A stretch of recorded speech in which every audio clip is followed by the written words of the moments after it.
अस्सलाम वालेकुम, आप देख रहे हैं स्पोर्ट्स ऑन गेम उठा दो। मैं हूं आयशा जुल्फ़िकार और मेरे साथ हैं मैं हूं आपका होस्ट चौधरी इरफान ज़हीर। तो जनाब आज काफ़ी ख़ास दिन भी है क्योंकि 6 सितंबर का दिन भी है। आज पाकिस्तान और बांग्लादेश का मैच भी है, तो ज़बरदस्त कॉम्बिनेशन हो गया। हाँ, मेरा ख्याल है कि जहाँ पूरी नेशन इस टाइम इसको सेलिब्रेट करेगी, इस आज के दिन को याद करेगी, उधर मैच को भी वो साथ एंजॉय करेंगे। बिल्कुल, और लाहौर की रौनकें इस वक्त अरूज पर हैं और आज पाकिस्तान और बांग्लादेश की टीम्स के दरमियान सुपर 4 का पहला मैच खेला जा रहा है। यकीनन शिकस्त खुर्दा बांग्लादेश की टीम जो है वो बेहतर बैटिंग प्लान से कमबैक करने की कोशिश तो करेगी, लेकिन बहरहाल पाकिस्तान के पास 2 पॉइंट्स हैं और हमारी टीम भी अच्छी है, तो हम उम्मीद भी करेंगे और दुआ भी करेंगे कि आज का मैच भी पाकिस्तान के नाम रहे। तो जनाब हमारे साथ रमीज़ राजा भी मौजूद हैं, सर आपको खुशामदीद कहेंगे, और शिमाइला चौधरी हमारे साथ। शिमाइला कैसी हैं आप? मैं ठीक हूँ, आप कैसी हैं? तो सबसे पहले तो रमीज़ सर, आज 6 सितंबर है, उस हवाले से कुछ कहना चाहेंगे? देखिए, ये मार्का अंगेज दिन है, इसलिए कि ये हमें सब इकट्ठा करता है और फिर से रिमाइंड करता है जो सेक्रीफाइसेस दिए हैं इस कौम के लिए और इस मुल्क के लिए, और हमें भूलना नहीं चाहिए क्योंकि हम फॉर ग्रांटेड कई चीज़ें ले जाते हैं और फॉर ग्रांटेड है नहीं। हर एक को एक तरह से सिपाही बनना है। ये जो है ना, कलेक्टिव एफर्ट की ज़रूरत है पाकिस्तान को ऊपर ले जाने के लिए। ये किसी एक इंस्टीट्यूशन की कोई वो नहीं है कि उनकी रिस्पॉन्सिबिलिटी। आई थिंक अगर हम as a nation responsibly act करेंगे तो ये पाकिस्तान ऊपर जाएगा। बिल्कुल, इंशाल्लाह। मेरा ख्याल है मैच की तरफ भी डिस्कशन करते हैं। रवीज भाई, आप चारों टीम्स जो सुपर 4 के मुकाबलों में आ चुकी हैं और सब जीरो पे आ गई हैं ओबियसली, क्योंकि अब जो जीत मिलेगी वो पॉइंट्स उनके स्टार्ट होंगे। हर मैच बहुत इंपॉर्टेंट है, एटलीस्ट आपके माइंड में होगा एटलीस्ट आप 2 मैच या 3 मैच तो मस्त जीते। कैसे देखते हैं पहले मुकाबले को, पाकिस्तान को कितना एडवांटेज हासिल हो सकता है? और दूसरी तरफ इसी ग्राउंड के ऊपर बड़ा अच्छा रन किए बांग्लादेश ने भी और बड़ा आसानी मैच जीता अफगानिस्तान से, तो उनका मोराल भी डेफिनेटली अप होगा। देखिए, ये एक तरह से जब आप मानी अंगेज या जिसको कहते हैं ना बिजनेस एंड की तरफ चले जाते हैं टूर्नामेंट के, इसका प्रेशर अलग होता है। फिर आप कोई हल्का मैच आप ले नहीं सकते हैं, ना होता है। और बांग्लादेश क्योंकि गद्दाफी में खेल चुके हैं तो इनको आइडिया भी है कि यहाँ पे टॉस जीते पहले बैटिंग करें, 300 स्कोर करें। और पाकिस्तान अगर बाबर आजम जल्दी आउट कर लेते हैं तो 30-40% बैटिंग लाइनअप हिल जाती है रन चेज की सिचुएशन में खास तौर पर। तो ये सारा सिनेरियो पाकिस्तान को देखना है। मगर घर में खेल रहे हैं, आज लोग बहुत आएंगे, इसको एंजॉय करें। मेरा ख्याल पाकिस्तान जो है वो ये नहीं है कि अब डर डर के खेलें वो, क्योंकि उनका एक स्टेचर है, नंबर 1 दुनिया की रैंक टीम है। सिर्फ उनको ये देखना है कि ऑन द डे गलतियां कम करें, प्रोसेस की तरफ तवज्जो दें कि ये हमारा प्रोसेस है, इस तरह से हमने बांग्लादेश को हराना है। एक एक्स्ट्रा फास्ट बॉलर प्लेइंग 11 में आ गया है, तो स्ट्रैटेजी बदली है, जो कि अच्छी बात है। जितना भी एक्सपेरिमेंट करना है वो पहले एक आधे मैच में आप कर सकते हैं, उसके बाद फिर से आपको एक स्टेटस को के साथ चलना पड़ेगा। अच्छा, सॉरी इरफान, लेकिन मैं कह रही थी कि आज के मैच की भी बात करेंगे, लेकिन थोड़ी सी कल के मैच के हवाले से मैं बात करना चाह रही थी। अफगानिस्तान की सैड एंडिंग नहीं कहेंगे हम इसको, ये फिल्म की जो एंडिंग ट्रैजिक है ये, वो हमेशा जो है ना वो हीरोइन इनसे रूठ जाती है एंड में और विलन के हाथ में पकड़ी जाती है। तो ये मुझे नहीं पता ये खुद हारते हैं या इनको जीतना भूल गया है। देखिए, जब आप जीतते नहीं है ना तो आप भूल जाते हैं कैसे जीतते हैं। और उसकी एक खास तरह के आपका टेम्परामेंट होता है, खास तरह की एक चाह होती है। हालांकि कोशिश तो बहुत करते हैं, इंस्पायर्ड होके खेलते हैं, गुस्से से खेलते हैं, इमोशनल हैं ये कौम और फैंस इनके, बट वही है जब कदम रह जाता है दूर तो फिर उसके बाद ये लोग कहते हैं कोई जिंक्स अटैच इनके साथ है कि कहीं ना कहीं लास्ट ओवर के अंदर मुझे ऐसा लगता है कि एक दफा इन्होंने क्लोज मैच 1-2 जीत लिए तो फिर ये रुकेंगे भी नहीं। लेकिन इरफान, आपको याद है कि हम दोनों इस तरह से जीते हैं। कल की प्रेडिक्शन में हम जीत गए। हाँ जी, कल की प्रेडिक्शन हमारी थी, अच्छा नहीं? ये लगता है आखिरी पुश आपने कुछ किया था। मतलब मौसम बदल दिया था। क्रिकेट के रिजल्ट्स का ये हाल हो गया। नहीं मौसम तो था ही था। सर, मेरे साथ इरफान भी थे। मैं आपकी बात कर रहा हूँ। कोई बात नहीं, कभी-कभी प्रेडिक्शंस गलत भी हो जाती हैं। मैं मौसम को ऑन कर लेती हूँ। मैंने तो उनकी परफॉर्मेंस बेस कहा था कि ये कहीं ना कहीं एंड में जाके कोलैप्स करेंगे, तो वो इवेंचुअली हुआ। अच्छा रमीज भाई, फ़हीम की थोड़ी मैं बात करना चाहूँगा। 2-2.5 साल से ये ODI T20 का पार्ट नहीं थे, अभी लास्ट सीरीज में इनको इंडक्ट किया गया। एक मैच खेले अफगानिस्तान के अगेंस्ट, बड़ी अच्छी बॉलिंग की इनकी, बट कहा जाता है कि एशियन कंडीशन में ये इतने सूटेबल नहीं है। गुड लेंथ पे मोस्टली ये हिट करते हैं बॉल को, अगर बॉल सीम और स्विंग करे तो इनकी इफेक्टिवनेस ज़्यादा होती है, ना हो तो ये इनको रन्स भी होते हैं। बैटिंग में भी काफ़ी हैंडी हैं, बड़ी शॉट्स भी लगा लेते हैं, तो दोनों तरफ आपको लगता है ये स्टेबिलिटी प्रोवाइड कर सकते हैं?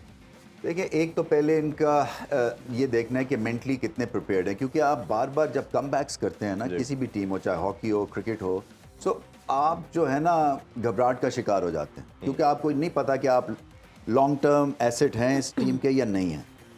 तो पहले तो इनको सबको मेंटली जो है ना इनको रिलैक्स करवाना है और इनको जी अप करना है। मुझे ये पता है कि बाबर आजम इनको हाईली रेट करते हैं और इनके बारे में हमेशा बात करते थे सिलेक्शन के पॉइंट ऑफ व्यू से। वो समझते हैं कि एक ऑलराउंडर की ज़रूरत है पाकिस्तान को। क्या ये ऑलराउंडर है या कोई और है सर्किट में, ये देखना है। क्योंकि देखें, जब आप इतने कमबैक्स करते हैं तो फिर अपने आप को भी आपको क्वेश्चन करना चाहिए कि क्या वजह है कि मैं परमानेंट फिक्सर नहीं हूँ इस टीम का, कहाँ पे मैं गलती करता हूँ। मुझे ऐसा लगता है कि इनका टैलेंट जो है ना वो 2 इंच बढ़ता है और 2 इंच पीछे आ जाता है, और फिर ये ऑलराउंडर फॉर ऑल सीजन्स यानी कि फॉर ऑल पिचेस नहीं है। जैसे हार्दिक पांड्या, आप उनको हर दफा खिलाएंगे, किसी भी पिच पे खिलाएंगे, क्योंकि अगर उनकी बॉलिंग नहीं चलती तो बैटिंग चलती है, बैटिंग नहीं चलती तो बॉलिंग कामयाब होती है। तो इनको भी यही सोचना है कि क्या इनको किस तरह से एडजस्ट करना है कि कंडीशंस के हिसाब से ये अपने आप को मनवाएं। अच्छी ये प्लॉय है, अच्छी चाल है, इसलिए कि अगर भारत को सामने रख के ये चेंज की गई है, क्योंकि जैसे हमने कहा है कि उन स्पिन को वो डोमिनेट करते हैं भारत, तो पेस के अगेंस्ट थोड़ा सा हाथ हौला रखते हैं। तो इस लिहाज से भी ये चेंज जो है ना ये इंपॉर्टेंट है पाकिस्तान के लिए, और आई जस्ट होप कि वो चलें। फ़हीम अशरफ, इसी कॉन्टेक्स्ट में मैं वसीम जूनियर के हवाले से भी जानना चाहूँगा। वो भी ऑलमोस्ट 2-2.5 साल से टीम का परमानेंट मेंबर है, हमेशा स्क्वाड में तो एटलीस्ट मस्ट होते हैं। उनका क्या माइंड में अब सोच आ रही होगी कि मैं परमानेंट मेंबर था, फ़हीम की इंक्लूजन हुई और वो प्लेइंग 11 में खेलता है और मैं डगआउट में बैठ रहा हूँ, और वो कितना प्रिपेयर्ड होंगे अगर उनको अपॉर्चुनिटी मिलती है? देखिए, उनकी बैटिंग इंप्रूव होने वाली है। वो शुरू हुए थे तो ऐसे लगा था कि एक ऑलराउंड पोटेंशियल मिला है, मगर उनकी भी बैटिंग ठिठर गई है। बिल्कुल वही बात है कि एक ही तरह से हिट मारी जाते हैं, कोई प्रोसेस नहीं है। और आपने देखा है कि अभी भारत की तरफ से स्टेटमेंट आई है कि हमें लेट मिडल ऑर्डर और टेल एंडर्स पे बैटिंग के हिसाब से हमने उनके ऊपर रिस्पॉन्सिबिलिटी डालनी है, क्योंकि एक एक से हमें परफॉर्मेंस ईक आउट करवानी है। तो यही पाकिस्तान का भी होना चाहिए ना, कि ये नहीं होना चाहिए कि पहली 6 विकेटों के बाद वो आन जान जिमखाना हो जाए, यानी कि आ रहे और जा रहे हैं, आ रहे और जा रहे हैं, तो ये नहीं होना चाहिए। हाँ, तो ये जो है ना ये जो लास्ट के प्लेयर्स हैं इनके ऊपर रिस्पॉन्सिबिलिटी, अब कोई टेल एंडर रहा नहीं है मार्केट में, सबको जो है वो फाइट करनी है। अच्छा, बांग्लादेश की अगर हम बात करें तो हालांकि बेहतर परफॉर्मेंस हमने देखी है बांग्लादेश की, लेकिन पाकिस्तान के मुकाबले में हमने माजी में भी देखा कहीं ना कहीं फंस जाता है। आपके ख्याल में आज के मैच में बांग्लादेश को अपनी स्ट्रेटजी में क्या चेंजेस लाने चाहिए? देखिए, एक तो ज़हनी तौर पे उनको खौफज़दा नहीं होना चाहिए, क्योंकि पाकिस्तान के ख़िलाफ़ मैं और खुद भी मैं खेला हूँ, वो ऐसे लगता था जैसे कि पहले से हारे हुए हैं थोड़ा 30%। वो कई दफ़ा ये भी टीम्स कहती हैं ना हम जीत ही नहीं सकते। जब हम वेस्ट इंडीज़ से खेलते ना जब वो अपने प्राइम पे थे, तो हम जब पहले ड्रेसिंग रूम में और ग्राउंड में उतरते थे तो उनको हेड स्टार्ट मिलता था, क्योंकि उनके पास स्किल थी, टैलेंट था, बॉडी ऑफ वर्क था, उनका सीवी बड़ा स्ट्रांग था, उनके पास पेस बॉलिंग थी। तो हम ये थे कि हमारा है कि जी तुक्का लग गया तो शायद जीत जाएंगे, अदरवाइज मेरिट के ऊपर हमारा जीतना मुश्किल था। तो बांग्लादेश का भी मुझे लगता है एक तरह से ना इनके जहन में कहीं ना कहीं ये क्वेश्चन है कि शायद हम पाकिस्तान को नहीं हरा सकते। मैदान में उतरे, सब चीज़ें इक्वल है, वो आप भी उतने ही बड़े सुपरस्टार हैं जितने बाबर आजम है, और इस लिहाज से अपने आप को आप रेट करें। सर, विकेट जो है ये कज़ाफ़ी स्टेडियम में तीसरा मैच हो रहा है, तो इसका बिहेवियर कोई चेंज होता है मुसलसल मैच से? कदाफी स्टेडियम का जो पिच का बिहेवियर है पिछले 50 साल से नहीं बदला है माशाल्लाह। तो आज भी नहीं बदलेगा? आज भी नहीं बदलेगा। जैसे शारजा की पिच है ना, वो हमेशा बैटिंग पिच होती है, तो ये यहाँ पे थोड़ा बहुत इवनिंग में शायद गेंद हिले, कैरी तो ठीक है, इतना बुरी कैरी नहीं है फास्ट बॉलर्स के लिए। और कैरी से मुराद जो गेंद कीपर तक जाता है, मैडम उसकी मैं बात कर जहाँ तक शारजा की आपने बात की, शारजा में हमने देखा था लास्ट सीरीज जो हुई कि बॉल थोड़ा फंसना शुरू हो गया था, बॉल रुक के आता, ग्रिप ज्यादा करता था। बट लाहौर की बात करें तो ये बिल्कुल ही इंटायरली प्रेशर्ड विकेट है और बहुत सीधा 300 की। अब तो ये भी है कि बल्लेबाजों के ज़हन में ये पहले से पड़ गया कि हमने 300 करना, उससे भी एक तरह से डिजास्टर। ये वैसे अभी भी क्रेडिट आपको जाता है। मैं 2-3 दफा इत्फाक हुआ कज़ाफ़ी आने का, मैंने जब देखा आप पिच पे होते थे क्रिकेटर के साथ, आप गर्मी के अंदर नाइट में थी, यानी कि मैं चाह रहा था कि पता नहीं क्या सिस्टम, बिल्कुल all cylinders to go fire, you know, take off, हम ये कर देंगे ऑस्ट्रेलिया को, ये इंग्लैंड को कर देंगे, जो बेड़ा गर्क हुआ है पिचेस को रख के। मैं एक मेरे लिए नाइटमेयर थी वो। हाँ, और मैं जब आते हमने देखा कि रमीज भाई की तरह पता चलता पिच पे क्रिकेटर के साथ खड़े और उसको प्रिपेयर करवा रहे हैं, देख रहे हैं। अच्छा, इसलिए कि जो आपकी क्रिकेट का जो सिस्टम है ना वो पिच से चलता है। बिल्कुल। ये बहुत ज़रूरी है आप दोनों ख़वातीन के लिए समझना, जी, क्योंकि जी, अब तो आप परमानेंट मेंबर और फिक्सर हो गई क्रिकेट सर, का, कि ये जो है ना, ये पहले 22 गज डिटरमिन करता है कि आपकी क्वालिटी क्या है क्रिकेट की। और वो ऐसे ही है जैसे कि वेदर कोई रीड प्रॉपरली नहीं कर सकता, और या मुश्किल है वेदर को रीड करना, इसी तरह से पिच को भी रीड करना और बनाना बड़ा मुश्किल सर है। रमीज भाई, आपकी जब बात होती थी क्रिकेटर से तो क्या वो बेसिक बताते थे उसमें कि क्या इम्प्रूवमेंट की जा सकती है या क्या डिस्कशन होती थी, अगर वो शेयर देखो, करना ये चाहें? इरफान इतना ज़्यादा वर्क एरिया है, इतना ज़्यादा traffic, heavy traffic in pitches पे, क्योंकि खेला ही इतने के, जब आप 1000 मैच खेलेंगे एक स्क्वायर पे जी। और उसको तब्दील नहीं करेंगे और आपके पास टाइम ही नहीं है उसको चेंज करने का, उसकी लेयर को टेपर करने का या उसकी पिच को रीडू करने का, तो फिर पिच मरती जाती है। फिर आपकी फास्ट बॉलर जो है डिस्करेज होते हैं, गेंद स्पिन भी नहीं करता, बैट्समैन जो है वो चैलेंज नहीं होते। सडनली आप ऑस्ट्रेलिया जाते हैं, आपको पता चलता है गेंद तो यहाँ से निकल रहा है। तो ये गलती नहीं है बल्लेबाजों की वहाँ पे जब फेल होते हैं, क्योंकि सारी जब आपकी ज़िंदगी लो बाउंस के ऊपर गुजरी है बैटिंग में, और आपको कोई 25 साल की मेहनत के बाद या जो यूज टू हुई होती है आपका सिस्टम, आप सडनली उनको कहते हैं कि 1 महीने के लिए आप गेयर लगाएं जहाँ पे आपने एवरेस्ट पे जाके खेलना है। तो आप स्ट्रगल तो या करेंगे। ऑस्ट्रेलिया या साउथ अफ्रीका जाके बिल्कुल। खेलेंगे तो। अच्छा, मैं एक और बड़ी अपडेट देता चलूँ। मेरी आज पीसीबी के काम से बात हुई है और दे टोल्ड मी कि वो वेन्यू जो है मैचेस के हवाले से टेकिंग को बताते चलें कि वो कोलंबो में ही फाइनल हो चुके हैं। जी हाँ, एंड कोलंबो दे की सेड कि लिस्ट हम भी आ गई प्रोटेस्ट है। भी कर रहे हैं इसके ऊपर अच्छा। कि वेदर की वजह से आपकी जो फोरकास्ट है वो ओब्वियसली ये बता रही है कि बारिश उधर होनी है, और ये क्यों डिसीजन लिया जा रहा है। बट इट वेरी स्ट्रेंज कि इतने बड़े वो सारे डेलीगेशन भी आया है, वो सारे लोग ओब्वियसली वही कुछ हैं, और वो जेशा को सारे मिलके कन्विंस नहीं कर पाए। ये मेरे लिए एक बड़ी वेird चीज़ थी। आप इस पे कुछ कहना चाहें? देखिए, जैसे मैंने कहा ना, पहले तो समझें ये कि इसके पीछे क्या मंतक है कि वेन्यू बदला नहीं है। क्या कोई कमर्शियल एंगल है? क्रिकेटिंग एंगल तो नहीं है, बिल्कुल ऐसे ही। क्योंकि अगर बारिश होनी है तो फिर तो कोई भी एंगल नहीं बनता, और पहले आप सेफ्टी की तरफ जाते हैं, क्योंकि हर टीम को मैचेस की ज़रूरत है बिफोर द वर्ल्ड कप। तो ये नहीं हो सकता कि हाफ हार्टेड अटेम्प्ट हो कि जी क्रिकेट जो है हो जाए, ना हो तो ना हो। इसलिए कि बहुत सारे स्टेक होल्डर्स जो है ना इसमें इन्वॉल्व जी। हैं। आपके स्पॉन्सर्स हैं, आपका टेलीविजन है, आपके प्लेयर्स हैं, इंजरी हो सकती है एक सॉगी आउटफील्ड बिल्कुल में। ऐसे तो ही। ये सारी चीज़ें जहन में रखनी है। तो इसका आप ये पता करवाएं आप अपनी सोर्सेज से कि क्या वजह है कि वहाँ पे करवा रहे हैं। और ये मैंने ओब्वियसली सेम क्वेश्चन उनसे पूछा, उन्होंने कहा ये रीजन प्रोटेस्ट करना तो कोई मतलब प्रोटेस्ट तो कर, मतलब किस बेस के ऊपर वो कोलंबो में रखना क्या चाह रहे हैं। रीजन है और अच्छा, एक बैकअप प्लान पैकेज भी क्या हो इरफान, सकता है? पहले मेरा जी। ख्याल है उसकी तरफ जाते हैं। पाकिस्तान और बांग्लादेश के दरमियान कितने मैचेस हुए हैं और इसमें किसका पलड़ा ज़्यादा भारी रहा है, इस पर एक पैकेज हमने तैयार किया है, वो आपको दिखाते हैं। पाकिस्तान और बांग्लादेश के दरमियान अब तक कितने मैचेस हुए हैं, इस पर रिपोर्ट आपने देखी। और रमीज सर, जैसे कि हम देख भी रहे थे कि पाकिस्तान को जीत की भी बढ़तरी हासिल है, लेकिन कहीं ना कहीं नफसियाती बढ़तरी भी हासिल है। जैसे कि आप बात कर रहे थे कि बांग्लादेश की टीम जब उतरती है पाकिस्तान के खिलाफ तो 30% वो शिकस्त समझ चुके होते हैं अपने। और इसको ठीक करने के लिए शाकिब अल हसन को एक रोल अदा करना पड़ेगा, क्योंकि वो लीग्स में खेलते हैं, पाकिस्तानी प्लेयर्स के साथ खेलते हैं, एक्सपीरियंस है, कब से खेल रहे हैं वो। और वो मुशफीक पाकिस्तान की नेचर को ज्यादा बेहतर तरीके से जानते मुशफीक हैं, players वो की। उन्होंने स्कोर किया हुआ है पाकिस्तान के अगेंस्ट। तो मैं समझता हूँ कि एक्सक्यूज मी, तो इनकी वजह से जो है वो थोड़ी सी इनको हिम्मत मिल सकती है। बिल्कुल ऐसे ही। और अगर थोड़ा सा इनकी बॉलिंग के वाले से भी रमीज भाई जानना चाहें, तो शरफुल ने बहुत अच्छी बॉलिंग की, तस्कीन अहमद ने बहुत आउटस्टैंडिंग बॉलिंग की। तो आपके ख्याल में कि शुरू में अभी जैसे आउट ऑफ फॉर्म अगर हम देखते हैं फ़खर है, तो ये कॉशियस अप्रोच के साथ शुरू के कुछ ओवर देखना चाहिए हमें? देखिए, फ़खर के पास एक और अपॉर्चुनिटी है, और मैं सरप्राइज्ड हूँ कि पाकिस्तान अभी भी स्टिक कर रहे हैं उनके साथ। शायद उनको अंदर की कहानी ये हो कि जब ये चलेंगे तो हमें मैच जिता देंगे और बड़े मैच के प्लेयर हैं वगैरह वगैरह, मगर करंट फॉर्म बड़ी इंपॉर्टेंट होती है। जी। अगर आपकी करंट फॉर्म नहीं है तो फिर आपको इस पर सोचना पड़ेगा। और मतलब है वो नहीं है कि बस वही लकीर के फ़कीर वाली स्ट्रैटेजी नहीं होती है। आप पिच देखते हैं, आप तब्दीली करते हैं। आपने भारत को सामने रख के फ़हीम अशरफ को खिलाया ना आप जी। कि हम पेस के साथ अटैक करेंगे भारत को। तो इसी तरह से अगर आपका ओपनर नहीं चल रहा है तो फिर टेक्निकली देखें कि क्या ये रिकवर कर सकता है जी। और अगर नहीं कर सकता तो फिर आप इसको साइडलाइन करें। बट एनीवे, अगर कदाफी में फ़खर स्कोर नहीं करेंगे अगेंस्ट बांग्लादेश तो फिर चांसेस इनके स्लिम है कि बाकी टीम्स के अगेंस्ट भी करें। अच्छा, अंडरलाइट्स आपको क्या लगता है हमारे बॉलर्स जो हैं वो ज़्यादा मुश्किलात खड़ी कर सकते हैं बांग्लादेश के लिए?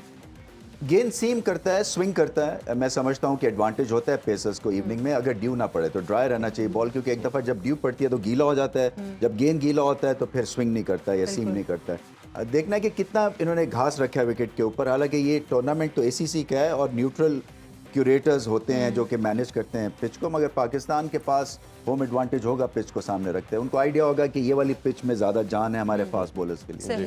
सर बांग्लादेश की जो स्ट्रेंथ कहते थे हम कि बॉलिंग स्पिन बॉलिंग उनकी ज़्यादा बेहतर थी, बैटिंग भी अच्छी है, लेकिन जब से उनके वो कोच चेंज हुए हैं, डॉनल हैं शायद, एलन डॉनल, तो उसके बाद इनकी फास्ट बॉलिंग बहुत बेहतर हो गई है। एलन डॉनल हकीकत है शायद नहीं है, और वो बहुत तेज हैं। नाम पे मैंने शायद कहा था, और सॉरी कि मैंने कहा नाम गलत ना बोल दूं। इसलिए कि मैं उनको खेला हुआ हूं, और वो बहुत तेज बॉलिंग करते, उनको व्हाइट लाइटनिंग कहते थे। उनका गेंद नजर नहीं आता था जब इतने तेज थे।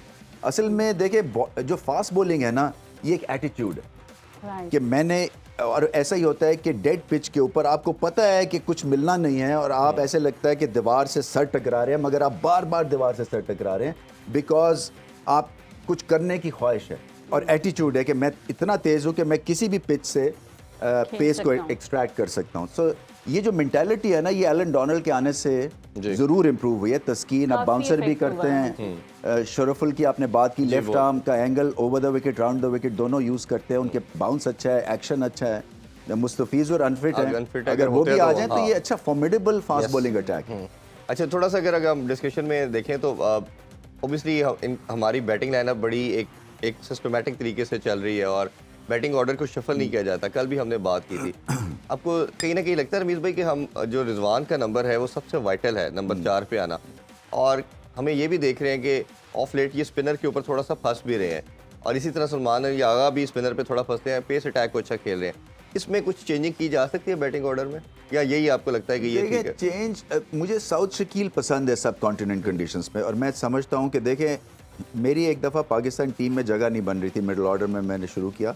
सो इमरान खान हमारे कप्तान थे, तो उन्होंने कहा तुम फास्ट बॉलिंग को अच्छा खेलते हो तो तुम ओपन करोगे शारजा में। सो कई दफ़ा होता ये कि आप जगह बनाते हैं, अगर आपको पता है कि किसी में एक टैलेंट है तो उसके लिए फिर जगह ढूंढी जाती है। तो मैं समझता हूँ कि साउथ शकील एक ऐसे प्लेयर हैं जो कि स्पिन के खिलाफ लाजवाब उनकी टेक्निक है जी। और जब वर्ल्ड कप आपका स्पिनिंग कंडीशंस में हो रहा है तो फिर उनकी कहीं ना कहीं जगह बननी चाहिए, चाहे वो 4 पे बनाए चाहे वो 5 पे बनाए, मगर उनको नज़रअंदाज नहीं करना चाहिए। और फिर लेफ्ट हैंडर है जी, आपका सारा लाइन ऑफ अटैक इफेक्ट होता है। बिल्कुल ऐसे ही। तो अपना रिजवान की इफादियत है, इसमें कोई शक नहीं है, ग्रेट टीम प्लेयर हैं जी, मगर अगर आपके पास एक ऑप्शन है उसको आजमाए बगैर अगर आप उसको बेंच पे ही बैठाए रखेंगे तो शायद पोटेंशियल आप लूज कर रहे हैं। अच्छा, दूसरा एक और तैयब ताहिर के हवाले से भी काफ़ी लोगों ने ये क्वेश्चन किया है कि आप रमीज सर से ये पूछें, उस लड़के ने जो इमर्जिंग कप के फाइनल में इनिंग्स खेली वो मेरे ख्याल है बहुत एक आउटस्टैंडिंग इनिंग्स थी, और शायद हमने रिसेंट पास में ऐसी कोई इनिंग्स किसी भी प्लेयर की तरफ से किसी इवेंट में नहीं देखी कि नंबर 6 पे आके इस तरह की इनिंग खेलना और इतनी बड़ी शॉट लगाना और बड़ी सेंचुरी लगाई।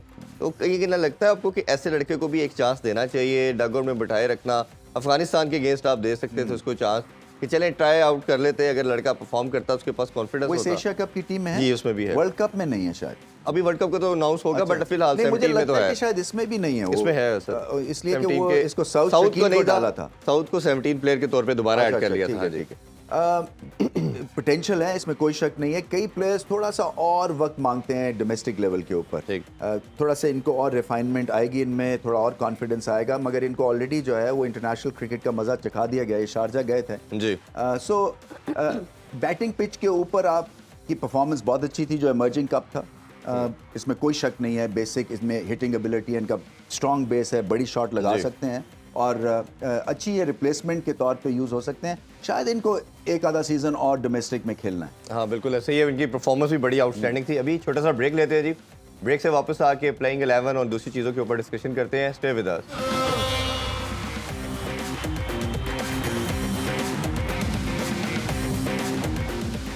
Welcome back, sports on game उठा दो। सुपर 4 मरहले का आज पहला मैच है पाकिस्तान और बांग्लादेश की टीम्स के दरमियान और कदाफी स्टेडियम में ये मैच खेला जाएगा। तो रमीज सर, जैसे कि पाकिस्तान के हवाले से हम देख रहे हैं कि टीम तकरीबन सेम चल रही है और हमारे जो प्रोड्यूसर हैं असद, उनका भी बहुत दिल से ये सवाल था कि स्ट्रेटजी क्यों सेम है पाकिस्तान की।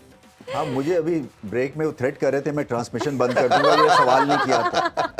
तो ये ट्रांसमिशन तो चलनी चाहिए, ये स्ट्रैटेजी इसलिए कि वो कहते हैं कि जो चीज़ टूटी नहीं हुई है तो उसको फिर तोड़ने की ज़रूरत नहीं है। एक तो ये भी माइंडसेट है ना, और वो ये समझते हैं कि बड़ी मुश्किल से एक टीम हमने इकट्ठी की है जो जीतने की राह पे डाली है। तो इस जब आप जीत रहे होते हैं, और सही पॉइंट है टू अ सर्टेन एक्सटेंट, कि जब आप जीत रहे होते हैं तो जो वीकनेस होती है ना एक दो की, वो कवर हो जाती है। जी। जब आप हारते हैं तो फिर वो मैग्नीफाई होती है। लेकिन इससे ये नहीं होता मगर कि जैसे आपके मैंने कहा, मुकाबले में जो टीम है उनको आपकी स्ट्रेटजी पता चल जाती है, आपकी प्लानिंग पता चल अगर जाती है। पहले अनाउंस करते हैं टीम को, ये आई थिंक मुझे ऐसा लगता है कि सबको तसल्ली देने के लिए और उनको ओवरनाइट प्रिपेयर करने के लिए कि भी जो भी आपके दिमाग में कॉबवेब्स हैं, जो सिस्टम में बटरफ्लाइज हैं, वो आप रिलीज कर दें। आप खेल रहे हैं, ये नहीं है कि मैं खेल रहा हूँ या नहीं खेल रहा और सुबह बताया गया, तो बुरी चीज़ नहीं है ये। अच्छा, इसको हम ज़्यादा प्ले अप करें। सारी इंग्लैंड की टीम, ऑस्ट्रेलिया की टीम यही करती है, भारतीय टीम भी यही कर रही है आजकल। तो ये इसका कोई ना कोई मॉडर्न एक तरीका है इसको डिस्क्राइब करने का। आई एम श्योर कभी बाबर आजम से मैं अगर प्रेजेंटेशन में होगा तो पूछूंगा कि आप भाई हमारे प्रोड्यूसर जो हैं बड़े नाराज हो जाते हैं कि आप पहले टीम अनाउंस कर देते हैं। नहीं मतलब ऑब्वियसली आप टीम को बता दें, टीम को बता दें, अनाउंस करने की लॉजिक वो ऑब्वियसली यही जानना चाहते हैं। देखो इरफान, मुझे इसमें कोई ये बड़ा पॉइंट नहीं है। ये आपको पता है कि ये हमारे प्लेयर्स हैं, ये हमारी टीम है, तो ये कॉन्फिडेंस भी झलकता है इसमें। ये भी पॉइंट है कि आप जो मर्जी टीम उतार ले, हमने पहले अनाउंस कर दिया और हम काफ़ी हैं आपके लिए। बिल्कुल ठीक है। तो ये भी है एक पॉइंट, साइकोलॉजिकली ऑब्वियसली अच्छा इंपैक्ट डाल सकती है। अच्छा, थोड़ा सा बॉलिंग के हवाले से बात करते हैं। शाहीन एक बहुत बड़ा थ्रेट, हमेशा वो प्रूव करते चले जा रहे हैं, और नसीम शाह भी डे बाय डे ग्रेजुअली बहुत इंप्रूव कर रहे हैं, और जिस तरह का शानदार स्पेल उन्होंने लास्ट मैच में भी किया। हारिस ट्रॉफी में मैं थोड़ी सी ज़्यादा बात करना चाहूँगा। विकेट टेकर तो इसमें कोई डाउट नहीं है, सबसे ज़्यादा विकेट टेकर हैं। जो पेस है वो 150 नॉच की बॉल करना, कंजेक्टिव करना आसान नहीं है, बेवर्ड थोड़े हो जाते हैं। तो ये हमारे पेस बैटरी को कैसे देखते हैं आप?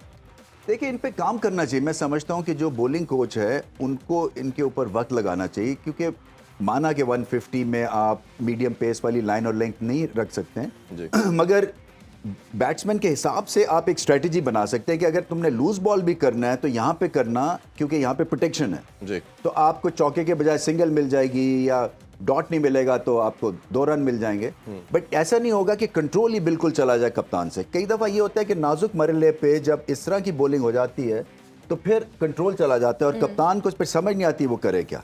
इनका एडवांटेज सिर्फ इसलिए है, और बहुत बड़ा एडवांटेज है, कि विकेटें लेते हैं। तो विकेटें लेते एक तरह आपने वे करना है कि एक बॉलर खिलाऊं मैं जो कि नन फॉर 60 देता है 10 ओवर्स में, या एक ऐसा बॉलर खिलाऊं जो कि 4 फॉर 75 मुझे देता है। सो मैं विकेटों के हमेशा प्रेफर करूंगा, क्योंकि इसका मतलब ये हुआ कि आपने पार्टनरशिप नहीं लगने दी, आपने किसी को खड़े नहीं होने दिया, टीम का स्कोर नीचे चला जाता है क्योंकि आपने आउट कर दिया।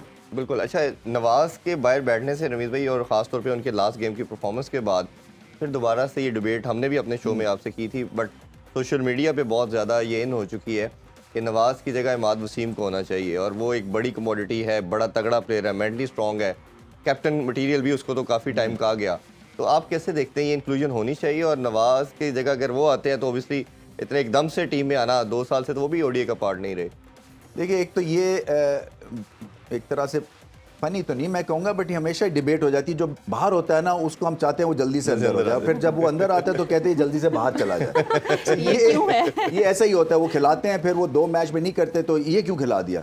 तो ठीक है, सोशल मीडिया एक आप प्रेजेंस है और उनकी वैल्यू है, इसलिए कि वही फैन हैं जो कि प्लेयर को बनाते हैं। बट मैं समझता हूँ कि ये कप्तान के ऊपर छोड़ देना चाहिए, वो कंफर्टेबल किसके साथ हैं। अगर मुझसे आप टेक्निकल बात करें तो इमाद जो है सब कॉन्टिनेंट में नए बॉल के बाद इन पिचेस के ऊपर उनके जो सेकंड और थर्ड स्पेल है शायद वो उतना इफेक्टिव ना हो, जो मैं समझ रहा हूँ जिस वजह से उनकी पिक नहीं हुई है। बाकी जगहों पे जहाँ थोड़ी सी इनको हेल्प मिलती है, अगेंस्ट अगर स्पिन करता है तो बहुत अच्छा है, जहाँ पे सीमिंग कंडीशंस हैं वहाँ पे भी फिर इनका जो नए बॉल के साथ जो एंगल है ना वो ज़्यादा मुफीद है कंपेयर टू नवाज। अच्छी बात यह है कि प्लेसेस के लिए कंपटीशन है और बहस हो रही है, और नवाज को इसलिए अपने टोज पे रहना चाहिए। बिल्कुल। उबैद ने हमें क्वेश्चन किया है लाहौर से, वो उबैद पूछना चाह रहे हैं कि मोहम्मद आमिर की क्या जगह बनती है टीम में, अगर बनती है तो क्या वर्ल्ड कप के लिए वो हो सकते हैं?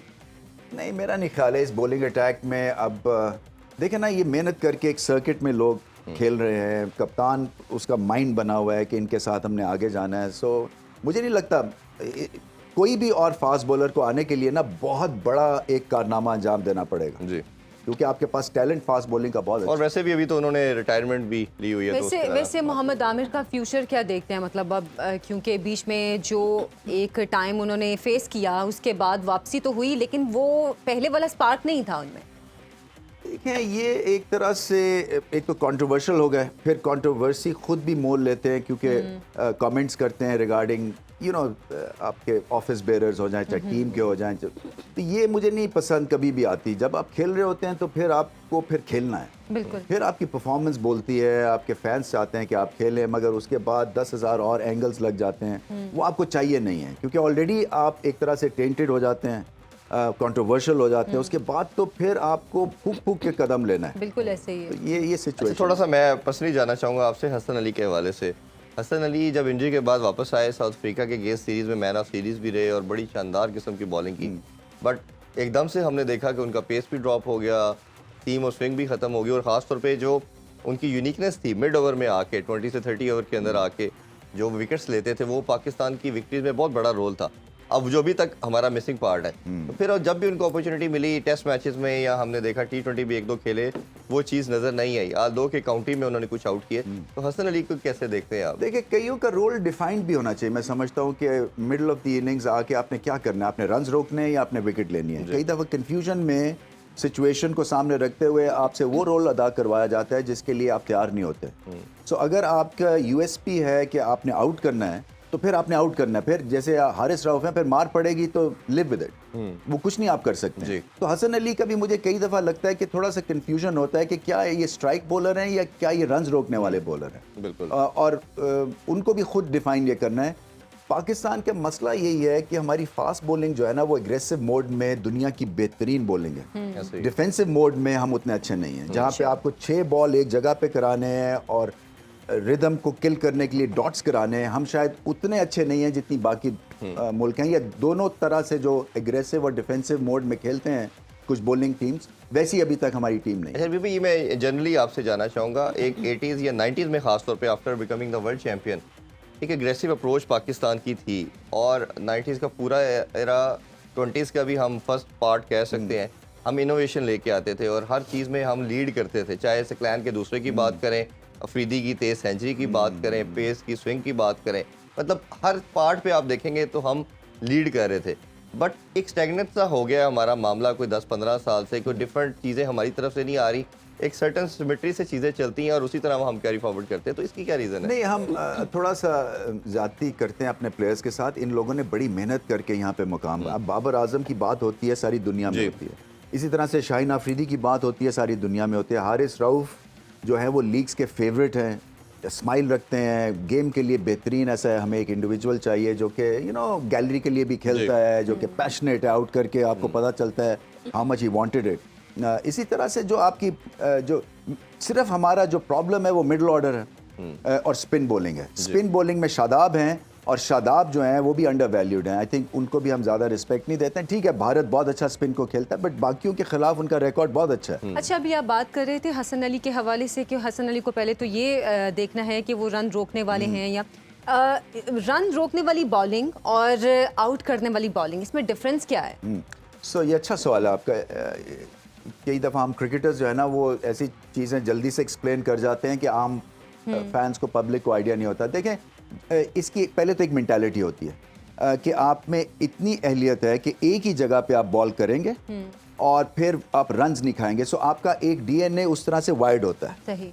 जब आप एग्रेसिव होते हैं तो फिर आपको ये पता है कि ये बॉल मैंने आउट करने के लिए किया और मैं चांस ले रहा हूँ। तो चांस लेते हैं आप कभी यॉर्कर से, कभी बाउंसर से, कभी स्लोअर बॉल के साथ। सो आपके पास वैरायटीज़ ज़्यादा होती हैं और आपका जो माइंड सेट है ना, वो ये होता है कि मैं विकेट ले रहा था, उसमें चौका पड़ गया तो कोई बात नहीं। सो आपका टेम्परामेंट डिफरेंट होता है। ठीक है। तो जब कंफ्यूजन ये होता है कि आपने 2 बॉल एक जगह करने की कोशिश की और उस पे मार पड़ गई, फिर आपने आउट करने की कोशिश की, उस पे मार पड़ गई, तो आपका कॉन्फिडेंस हिल जाता है और फिर आप अपने आप को क्वेश्चन करते हैं कि मैं हूं क्या। और वो जब क्लैरिटी थिंक टैंक या कप्तान की तरफ से नहीं आती है तो फिर you are at a loss और फिर आपकी क्वेश्चन मार्क लग जाता है। कॉलर ने भी अभी ज्वाइन कर लिया है, शाहजेब अली है कराची से। अस्सलाम वालेकुम जी। वालेकुम सलाम जी, बहुत शुक्रिया जी। सर पूछिए, क्या जानना चाहेंगे रमीज सर से? जी, सबसे पहले तो रमीज भाई को अस्सलाम वालेकुम। रमीज भाई, शाहजेब अली कराची से बात कर रहा हूँ। रमीज भाई, एक इम्पोर्टेंट क्वेश्चन है, किसी भी स्क्वाड को बैलेंस रखने के लिए जरूरी है कि उसकी बेंच स्ट्रेंथ जो है वो स्ट्रांग होनी चाहिए, और बेंच स्ट्रेंथ तभी स्ट्रांग होगी जब आपके बेंच पे बैठे हुए प्लेयर्स को इनफ गेम टाइम मिलेगा। और उसके लिए जरूरी है कि पाकिस्तान ए या फिर पाकिस्तान शाइन्स की टीम जो है वो रेगुलर मैचेस खेले, लेकिन अनफॉर्चुनेटली हमने देखा पिछले 4 से 5 साल से हमें रेगुलर टूर्स होते हुए नजर नहीं आए। इस साल हमारी टीम खेल रही है, लेकिन फिर भी जैसे हम कंपैरेटिवली देखते हैं बाकी टीम्स जो है वो ऑस्ट्रेलिया, इसके अलावा श्रीलंका, वेस्ट इंडीज और न्यूजीलैंड और बड़ी बड़ी टीम्स का इंग्लैंड का टूर करती है, पाकिस्तान टीम जिम्बाब्वे जाती है, शाइन्स की टीम या फिर आपस में ही कहीं ना कहीं सीरीज खेल रही थी। तो आप क्या समझते हैं कितना जरूरी है, क्योंकि हमने अब्दुल्ला शफीक को देखा था, वो जब टीम में आए थे तो 1.5 साल वो बेंच पर बैठे रहे थे, तो टैलेंट आइडेंटिफाई होना चाहिए, उनको गेम टाइम मिलने के लिए कितना जरूरी है कि ऐसे टूर्स रेगुलर बेसिस पर होने चाहिए। बिल्कुल आपका सही पॉइंट है। मैं तो यहाँ तक कह रहा था सबको कि जैसे कि आपका एक इंटरनेशनल बायलैटरल शेड्यूलिंग होती है, 8 टीम्स की भी शेड्यूलिंग होनी चाहिए आईसीसी लेवल के ऊपर, ताकि आपको पता हो कि अगले साल आप कहाँ कहाँ जा रहे हैं, कौन सी टीम्स आ रही हैं। क्योंकि ये पॉइंट बहुत वैलिड है कि जब तक कि आपके जो यंग अपकमिंग प्लेयर्स को इंटरनेशनल एक्सपोजर नहीं मिलेगा, कंडीशंस में जाके खेलेंगे नहीं मुख्तलिफ, तब तक ये उस तरह से तैयार नहीं होंगे। और हमारा जो एक डिफरेंस होता है ना between international players and non international players, वो बहुत बड़ा है। तो ऑस्ट्रेलिया के पास ये जो गैप है ये कम है, क्योंकि उनका फर्स्ट क्लास सिस्टम भी स्ट्रॉन्ग है, वो टूर्स भी करते हैं, वो टाइम भी देते हैं बडिंग प्लेयर्स को। हमारा सिस्टम थोड़ा सा स्लो है इस लिहाज से।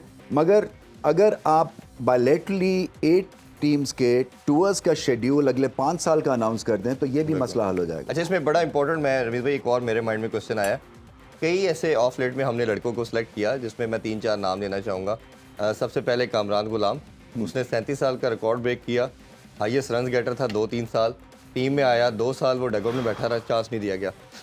उमैद बिन यूसुफ, उसने बहुत रन किए, हाईएस्ट रन गेटर, टीम में आया, चांस नहीं मिला। इसके अलावा भी 2-3 ऐसे प्लेयर हैं जिनको सेलेक्ट किया गया, वो डगआउट में बैठ के फिर टीम से आउट हो गए। रोहिल नज़ीर की बात करना चाहूँगा, वो टीम का मेंबर है, 2 साल पानी पिलाते रहे, टीम का पार्ट नहीं बने, आउट हो गए। तो ये जो लड़के सही नहीं पिलाया होगा। तो इन लड़कों का जो स्टेट ऑफ माइंड है, उस बच्चे के पॉइंट पे मैं आपसे जानना चाह रहा हूँ, क्योंकि आप क्रिकेटर भी रहे हैं, कि क्या सोचेगा कि यार मैंने सब कुछ ठीक किया, मैं टीम में आया, मुझे इन्होंने खिलाया नहीं है, मैं वापस चला गया हूँ, अब शायद मैं दोबारा इस तरह परफॉर्म ना कर पाऊँ, तो मेरा तो कैरियर ही खत्म हो गया। देखिए, इसीलिए कोशिश की गई थी कि हमारी जो फर्स्ट क्लास सिस्टम है ना, इसको काउंटी क्रिकेट की लाइंस पर डाला जाए और एक पैरेलल, एक सेकंड टियर के ऊपर करियर डेवलप किया जाए अच्छी पेमेंट्स के साथ, अच्छे कॉन्ट्रैक्ट्स के साथ, कि ये फ्रस्ट्रेशन ना रहे कि मैंने कोशिश की और मैं पाकिस्तान टीम से नहीं खेला और उसके बाद मेरे लिए कुछ भी नहीं है और मैं सड़क पे आ गया। सो ये हमने नहीं होने देना, इसलिए कि ये उतनी मेहनत करते हैं जितनी बाबर आजम करता है, मगर शायद मेहनत उस हिसाब से टेक्निकल एतबार से ठीक नहीं है। कई टाइम लगता है कईयों को। देखें ना, कई जो अपनी पीक को रीच करते हैं, जैसे स्पिनर्स हैं, for example leg spinner Shane Warne जो थे वो 32-33 साल में लीथल हो गए थे। अगर आप पाकिस्तान से किसी लेग स्पिनर को कहें कि 32 साल में खिलाऊंगा, वो महमूद हैं बेचारे, उनको बाहर कर दिया ज़ाहिद महमूद को। हाँ जी, बिल्कुल। तो वो एक आपके पास एग्जांपल है कि जहां पे उनकी मैच्योरिटी से आप फ़ायदा उठा सकते हैं, आप उनको एक एजिंग प्लेयर करके उनको साइडलाइन कर देते हैं। सो ये आई थिंक सिलेक्शन में कंसिस्टेंसी होनी चाहिए, और अगर आपने फर्स्ट क्लास को अपने रेट करना है तो इन प्लेयर्स को मौका देना चाहिए जिन्होंने स्कोर किया। मैं मान सकता हूं कि टेक्निकल फ्लॉज हैं, इसलिए कि इन पिचेस पे आपको पता भी नहीं चलता कि किसी ने जेन्युइन 300 किस लेवल का किया है। बिल्कुल ऐसे ही तो ये हम अपने ही सिस्टम को जो है ना वो डाउट करना फिर शुरू कर देते हैं, इसलिए इनकी सिलेक्शन भी ठीक नहीं लेकिन होती। क्या हमारे पास पीसीबी के पास इतनी कैपेसिटी है कि हम जो नए प्लेयर्स को लेकर आते हैं, हमने देखा पीएसएल ने बहुत अच्छे प्लेयर्स भी दिए हैं, इतनी कैपेसिटी है कि उन प्लेयर्स को लेकर ये लीग्स, इंटरनेशनल लीग्स खिलाई जाएं ताकि वो जो बाहर की कंडीशंस हैं उनसे भी यूज्ड हो सके? वो 8 टूर की बात की ना उन्होंने, तो 8 टूर्स इसी तरह से होंगे। देखिए, जो बाकी कंट्रीज है ना उनके लिए 8 टूर्स इतने इंपॉर्टेंट नहीं है, क्योंकि उनके जितने भी बडिंग प्लेयर्स हैं ना उनके सिस्टम में खप जाते हैं। हमारे यहाँ जो है ना वो खपते तो हैं, मगर फिर वो प्रोफेशनल लाइंस के ऊपर एक तो डेवलपमेंट नहीं होती है और दूसरा पैसे भी नहीं है, उतने पैसे नहीं है जितने ऑस्ट्रेलिया में है फॉर एग्जांपल फर्स्ट क्लास खेलने में या इंग्लैंड में है। सो इसलिए इम्पॉर्टेंट है कि चलें, बाकी तो छोड़ दें, एसीसी लेवल के ऊपर आपके हर साल जैसे एशिया कप हो रहा है, इसी तरह से एशिया कप 8 टीम्स का भी होना चाहिए या विमेंस टीम का होना चाहिए। हम विमेंस को भूल रहे हैं, बहुत मुबारक हो, उन्होंने 3-0 जीता। जबरदस्त, हमने कल भी जिक्र किया था बहुत बड़ी जी। अभी एक छोटा सा ब्रेक लेते हैं जी। ब्रेक से वापस आके प्रॉब्ली टॉस भी हो चुका होगा, फिर उसके बाद डिस्कशन करते हैं। आप देख रहे हैं स्पॉट्स ऑन।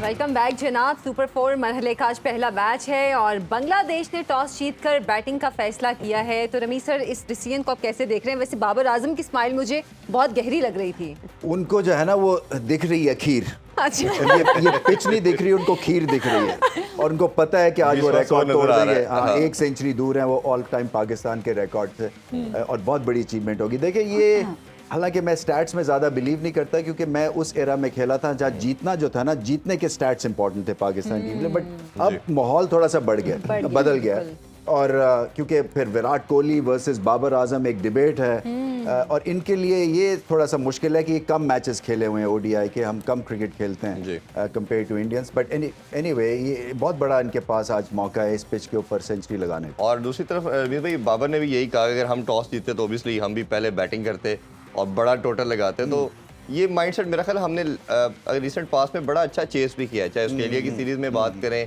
अफगानिस्तान के केस भी देखा तो हम चेस अब बड़ा अच्छा ठीक ठाक कर लेते हैं। हाँ, असल में आइडियल सिचुएशन तो यही है ना, टॉस जीते हैं और आप बैटिंग करें, गर्मी भी है, सो इस लिहाज से आप रन्स का एक तरह से बोझ पड़ जाता है और पाकिस्तान की फिर बॉलिंग अटैक स्ट्रांग है तो ये रोक भी सकते हैं, ये आउट भी कर सकते हैं। फिर आज देखना फील्डिंग कैसे करते हैं। देखें फील्डिंग पिछले मैच में बहुत माठी थी, तो उस हिसाब से अपने आप को उठाना है। हाँ, मुश्किल कंडीशंस है।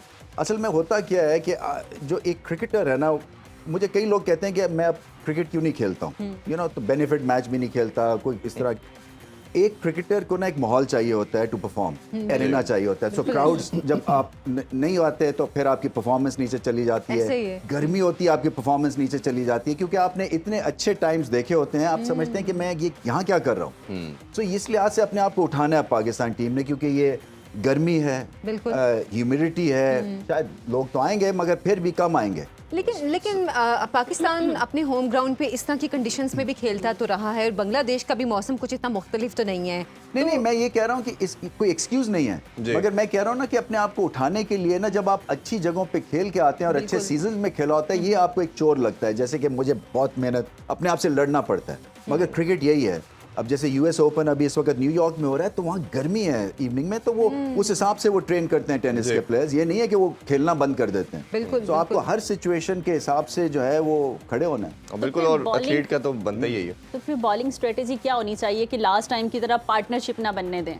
बॉलिंग स्ट्रेटजी, ये अच्छा सवाल है आपका, इसलिए कि ये आउट करें और कोशिश यही करें कि अगर 2-1 विकेट इनको जल्दी मिल जाती हैं, जो कि सेंचुरियन है पहले उनके, मेहदी ने सेंचुरी की पिछले मैच में, एक और शांटो ने, तो ये जो है ना, इनको अगर जल्दी आउट कर लिया तो प्रेशर पड़ जाएगा क्योंकि तमीम इकबाल है नहीं। तमीम इकबाल का तो वो इसलिए कि वो एक सॉलिड इनका एसेट थे, वो अनफिट हुए हैं और कंट्रोवर्सी भी थोड़ी सी थी। तो मुशफीक हैं, शाकिब हैं मिडिल ऑर्डर में, बैटिंग तो ठीक ठाक है। अगर टॉप ऑर्डर बांग्लादेश का चल जाता है तो फिर पाकिस्तान को मुश्किल। अभी मैं स्टैट्स भी देख रहा था कि तमीम और लिटन दास के ना होने की वजह से बावजूद इसके नजमुल हुसैन ने 643 रन स्कोर किए इस साल, मुशफिकुर रहीम ने 521 और शाकिबुल हसन ने 493। तो ठीक ठाक रन किए हुए इनके जो टॉप की बैटर है। नहीं, और ये पिच में आपको ज़्यादा टेक्निक की ज़रूरत नहीं है, ये सिर्फ माइंडसेट होना चाहिए कि मैंने गैप्स में खेलना है और रन्स आपको मिलेंगे, क्योंकि ऑफ द सरफेस कुछ खास होने वाला नहीं है। बिल्कुल। और थोड़ा सा रमीज भाई, मैं इनके बांग्लादेश के स्पिन डिपार्टमेंट के हवाले से भी आपसे ज़रूर पूछना चाहूँगा, इसको कैसे रेट करते हैं और क्या ये पाकिस्तानी बैटर को ट्रबल में डाल सकते हैं? देखिए, रेगुलर स्पिनर्स है, कोई मैजिक नहीं है इतना। शाकिब अल हसन का गेंद ज़्यादा स्पिन नहीं करता है, तो वो वेरिएशन पेस के साथ, एंगल्स के साथ आपको डिसीव करते हैं। इसी तरह से जो मेहदी है, जो जिन्होंने 100 भी किया, वो बड़े अच्छे ऑफ स्पिनर है। फ्लाइट के साथ वो करते हैं, गेंद स्पिन मिलती है उनको, उनके हाथ में स्पिन है, मगर ऐसा लीथल नहीं है कि जैसे कि बिल्कुल बुलडोज कर देंगे। अच्छा, तो मैनेजेबल है ये। अच्छा, ऑलराउंडर शाकिबुल हसन के हवाले से एक हमने पैकेज भी तैयार किया हुआ है, वो भी देखते हैं, फिर इस पे बात करें। जी, आप लोगों ने शाकिबुल हसन के ऊपर पैकेज देखा। अभी छोटा सा ब्रेक लेते हैं, ब्रेक से वापस आके प्लेइंग 11 के हवाले से और पिच पे अमीर राजा के साथ हम बात करेंगे। इस पे with us. Welcome back, sports on game उठा दो। तो मैच भी अब से कुछ ही देर में शुरू हो जाएगा और बांग्लादेश ने, जैसे कि आपको पता है, कि टॉस जीतकर बैटिंग का फैसला किया है। गो के बाबर आजम भी चाह रहे थे कि वो पहले बैटिंग करते, लेकिन चलें, बहरहाल उम्मीद करते हैं कि बाद में जो बैटिंग होगी वो ज़्यादा अच्छी होगी। तो हमारी यहाँ पे पिच भी सज चुकी है, इरफान और रमीज राजा पिच पे जा चुके हैं। अब कौन पहले बैटिंग करेगा, कौन बॉलिंग? बैटिंग इन्होंने करनी है, ये इनका कोई चांस नहीं है और ये आज खासी मार खाएंगे अगर इन्हें बॉलिंग की तो। ये किसी दिन भी मैच रख लेते हैं। बिल्कुल रमीज भाई, अच्छा जिस तरह हमने बात की प्लेइंग 11 भी अनाउंस हो चुकी है, लिटन दास की एक इंक्लूजन हुई है, कैसे देखते हैं ये अच्छी, ये स्ट्रेंथन करेगी इनकी बैटिंग लाइनअप को। टॉप ऑर्डर के बड़े अच्छे प्लेयर जी। हैं, एक्सपीरियंस भी है, और अगर एक आधा जल्दी आउट भी हो जाता है तो फिर ये सहारा भी दे सकते हैं। देखें, पाकिस्तान को सामने रखते हुए आपकी स्ट्रैटेजी यही होनी चाहिए कि थोड़ी सी बैटिंग को स्ट्रॉन्ग करें जी। आप। क्योंकि बॉलिंग अगर पाकिस्तान की स्ट्रेंथ है तो बांग्लादेश की फिर उसको नलीफाई करने के लिए बैट्समैन चाहिए। जी। अच्छा, महमूदुल्लाह इस दफ़ा इनकी टीम का पार्ट नहीं है, एक्स कैप्टन भी रहे और बड़ा परमानेंट मेंबर थे, उनकी ना होना, टीम का पार्ट ना होना, वो कैसे देखते हैं? देखिए, वो भी Middle order में बड़े। फ्लैटर टू डिसीव एक टर्म यूज़ करते हैं हम क्रिकेट में, कि इतना ज़्यादा उनसे उम्मीदें थी मगर वो फिर पैचेस में चले, और ये बांग्लादेश की प्रॉब्लम भी यही है कि बेइंतहा, जैसे कहा है कि अफगानिस्तान की पैशन है, इंटेंसिटी है, लोग चाहते हैं कि बांग्लादेश की टीम जीते, मगर अभी तक 5 स्टार टीम नहीं उतार सकें। और उसकी बड़ी वजह यही है, महमूद की आपने बात की कि स्प्लैशेस ऑफ ब्रिलियंस थे। एक दिन बहुत अच्छा खेला, 2 दिन ख़राब खेले, और फिर उसके बाद आई थिंक अब तो मेरे ख्याल रिटायर हो गए शायद। हाँ, ओबियसली अब वो टीम का पार्ट नहीं है। अच्छा, थोड़ा सा हम शॉर्ट बॉल के हवाले से आज आपसे टिप लेना चाहेंगे। एक तो फ़खर का मैं पर्टिकुलरली जाना चाहूँगा, फुटवर्क पे कहाँ मिस्टेक हो रही है, और हमने जो भी लास्ट दोनों मैच देखे बांग्लादेश के, शॉर्ट बॉल तस्कीन की खास तौर पे बात करें, शरफुल की बात करें, वो शॉर्ट बॉल से भी अटैक करें, तो क्या एज ए बैटर फुटवर्क होना चाहिए और किस तरह उनको खेलना चाहिए? देखिए, पहले तो फ़खर की थोड़ी सी बात कर लेता हूँ। मैं उम्मीद यही करता हूँ कि आज स्कोर करेंगे वो, क्योंकि नाउ और नेवर की तरफ उनका एक तरह से करियर ग्राफ चल रहा है। सो उनके लिए रन्स करने बड़े इंपॉर्टेंट है, सिर्फ इसलिए कि देखिए, अगर मेरा कप्तान इतना मुझ पर ट्रस्ट कर रहा है ना, तो फिर मेरे पास कोई उसका जवाब नहीं है कि मैं उसकी ट्रस्ट को जो है वो ब्रेक करूँ। सो इनको मेहनत करके और माइंड अपना क्लियर करके वहाँ पे जाना है। मुझे ऐसा लग रहा है, क्योंकि मैंने जितनी उनको पिछले 1.5-2 महीने से देखा है कि पहले से ही आउट हुए हुए, जैसे तैयारी पकड़ी हुई उन्होंने कि उनके बस से बाहर हो गई, क्योंकि सीधी शॉट खेलना चाहते हैं और गेंद इधर निकल जाता है। सो उनके प्रॉब्लम क्या है? प्रॉब्लम नहीं है या वो अनऑर्थोडॉक्स किस तरह से हैं, प्रॉब्लम नहीं, क्योंकि इतने रन इसी तरह से उन्होंने किए। सो नॉर्मल जो ग्रिप होती है ना, वो हम ऐसे पकड़ते हैं जैसे कि ट्री को चॉप करते हैं ना, तो ये आपकी बैट की ग्रिप होती है, जिसमें 2 वीज बनी होती है। पता नहीं टीवी पे दिखा रहे हैं या नहीं, आ रहे हैं। एक ये है और एक ये होती है।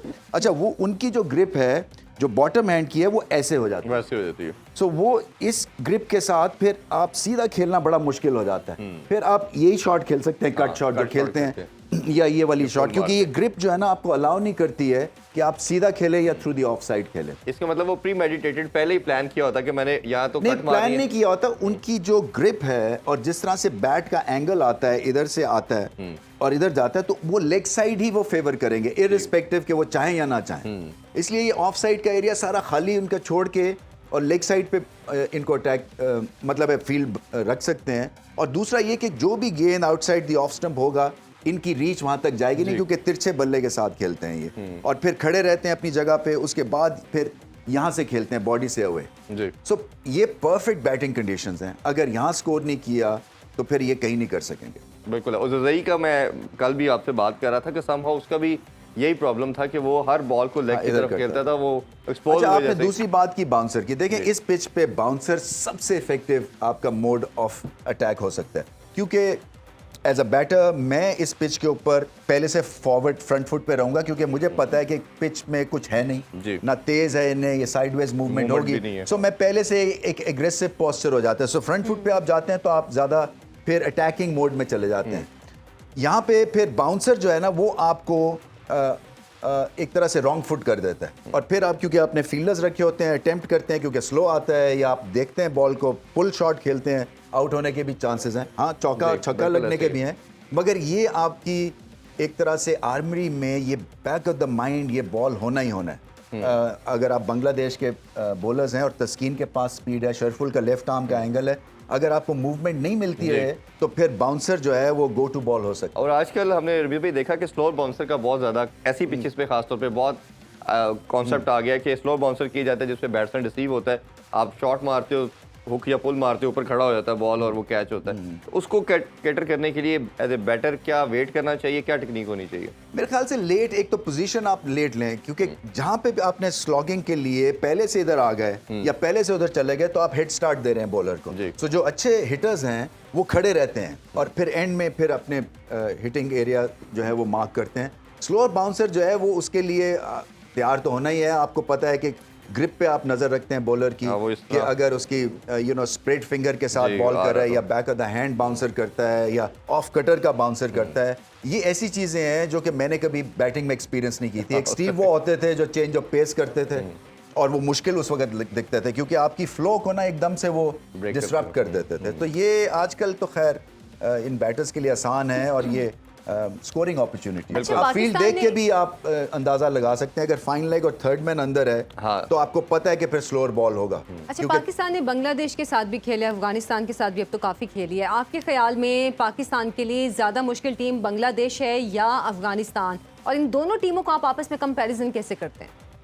देखिए, अगर ये आसान टीम भी हैं ये तो हम इनको मुश्किल बना देते हैं। ये पाकिस्तान की खुसूसियत है और ये मेरे दौर से चल रहा है, ये ऐसा नहीं कि अभी हो रहा है। तो हम सीधा साधा मैच जो है ना वो गिरते पड़ते जीतते हैं, फिर खाम में दिलों की धड़कनें बढ़ा के और बट कोई एक आध हार्ट अटैक करवा वो के पाकिस्तान टीम ही क्या जो कि दिलों की धड़कनें ना बढ़ाए। सो ये देखिए दोनों आप की दूसरे अपनी- वाली दिलों की धड़कनें तो दोनों जो है ना वो उनके बांग्लादेश जो है वो फाइट करते हैं और फिर एक हमारी हिस्ट्री भी है, एक पॉलिटिकल हिस्ट्री है, सो उससे भी ये स्पर ऑन होते हैं। और अफगानिस्तान के साथ भी एक पॉलिटिकल दोनों हिस्ट्री के बन साथ गई हिस्ट्री है। और मगर अफगानिस्तान की स्पिन बॉलिंग बहुत बेहतर है बांग्लादेश की स्पिन बॉलिंग से, मगर बांग्लादेश के पास पेसर्स अच्छे हैं। बिल्कुल ऐसे ही है। अच्छा। अच्छा रवि भाई, अब टॉस हो चुका, डिसाइड हो चुका, Pakistani as a team, as a bowling lineup क्या समझते हैं कितना टारगेट हमें सोचना चाहिए कि इस पे हमें रिस्ट्रिक्ट करना है और इस पे हमें फिर उसके अकॉर्डिंगली बॉलिंग करनी चाहिए? 200 250 क्या? देखिए, ये अगर आप न्यूजीलैंड ऑस्ट्रेलिया के खिलाफ खेल रहे होते तो मैं समझता हूँ कि 270 भी या 280 भी पाकिस्तान को शायद प्रॉब्लम दे सकता था, क्योंकि वो फील्डिंग अच्छी करते हैं, उनके टैक्टिक्स और होते हैं, वो फील्ड पोजीशंस अलग लेते हैं आपके लिए, और 2 एक विकेटें गिरती हैं तो वो फिर पड़ जाते हैं। बट एशियन कंट्रीज का ये है कि ये आपको ब्रीदिंग स्पेस समहाउ अलाउ कर देते हैं। सो वो अगर कहीं नाजुक मराहल भी होते हैं ना, वहाँ पे भी बिकॉज ऑफ टैक्टिक्स और स्ट्रेटजी आप जो है आसानी पैदा आपके लिए हो जाती है। सो मैं ये समझता हूँ कि 300-310 तक पाकिस्तान के लिए आसान होगा रन चेज करना। मतलब 300 तक भी आप समझते हैं हाँ, पाकिस्तान मगर सेफ ये है? आई थिंक जितना बड़ा बॉलिंग अटैक है और जितनी रेपुटेशन बन गई हुई जी। है इंडिया के मैच के बाद, चाहे जैसी मर्जी कंडीशंस हो, इनको ऑल आउट करने की कोशिश अच्छा, करें। इस पिच पे चेस करना आसान है या फिर पाकिस्तान का होम ग्राउंड है, पाकिस्तान को कंडीशंस पता है, इसलिए पाकिस्तान के लिए आसान होगा? नहीं, आई थिंक चेज करना आसान है। चेज करना आसान। आजकल एक जो मॉडर्न ट्रेंड है वो भी यही है कि आप चेज करें। अच्छा। क्योंकि वो कंट्रोल में रहता है, आपको पता है कि किस तरह से आपने बैटिंग करनी है। सही। और अच्छा, ऑपोजिशन वैसे की बॉलिंग भी ऑब्वियसली जब इतनी स्ट्रांग ना हो तो आपको मालूम होता है कि हम चेज कर बिल्कुल, सकते हैं। और हमारे लड़कों ने, जैसे हमने बात की ऑफ लेट में, बहुत चेज किया है। तो पहले एक था 2-3 डेकेड हमने चेज में मार पहले तो खाते थर थर कांपना शुरू हो जाते थे चेज कि आता बस, था, हाँ। टॉस हारे और आधा मैच हम उधर ही हार वही जाते पे थे। हाजिर। अच्छा, वैसे दोनों टीमें इस वक्त ग्राउंड में भी आ चुकी हैं और गालिबन दोनों का नेशनल एंथम जो है वो भी चल रहा है। पाकिस्तान का नेशनल एंथम जब चलेगा वो भी आपको दिखाएंगे। अभी इस वक्त बांग्लादेश का आप देख सकते हैं कि खिलाड़ी यहाँ पे खड़े हैं और उनका नेशनल एंथम चलाया जा रहा है।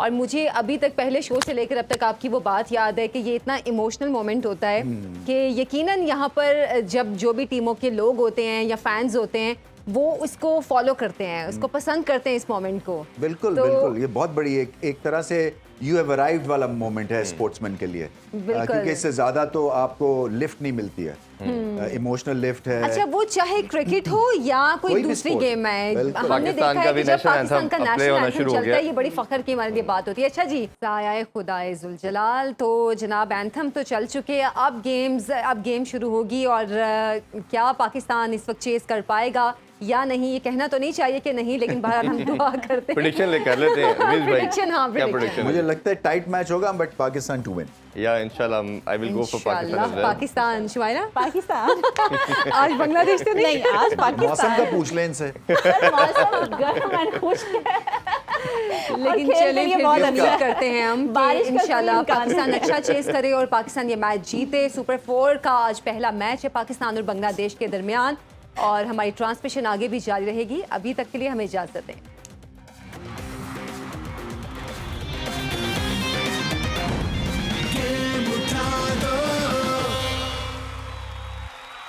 खेलों से रिलेटेड तमाम अहम खबरें और अपडेट जानने के लिए सुनो न्यूज़ के यूट्यूब चैनल को भी सब्सक्राइब करें और बेल आइकन को क्लिक करना मत भूलिएगा।